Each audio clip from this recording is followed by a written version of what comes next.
The cult, actually called or known as the Branch Davidians, is an offshoot of the Seventh-day Adventist Church. They broke off from the church and moved out here from Los Angeles back in 1935. But despite the longevity of the cult in and around the Waco area, very few Waco residents that we spoke with had ever even heard of this cult before today.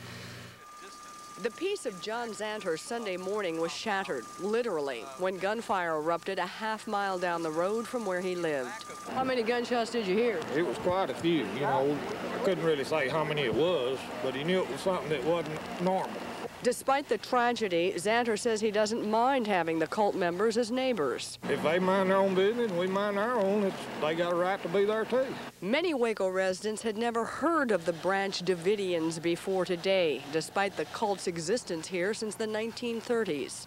Had you ever heard of this group before today? No, I have not. And how long have you lived in Waco? All of my life. Others were horrified by the news. It's kind of unreal. I mean, you know, this being so close to Waco, and especially that a cult. It's scary.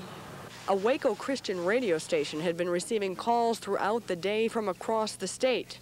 All they could do was try to calm callers' fears. We're just trying to reassure them that the world's not falling apart. I mean, with what's happened in New York and just a couple of days ago and now here, and then bombings across the world overnight, it would sound as though the message of this cult is maybe bringing some reality to people that perhaps we're at the end of the world. Unfortunately, this was the end of their world for the 4 federal agents, and we should point out there was another victim. A 2-year-old cult member was also shot and killed in the gunfire. One other point, the local newspaper and an Australian detective hired by former cult members has been investigating this group back since 1990. We're told that information was turned over to local authorities at that time, but they were told that there was not enough information to pursue any investigation at the time.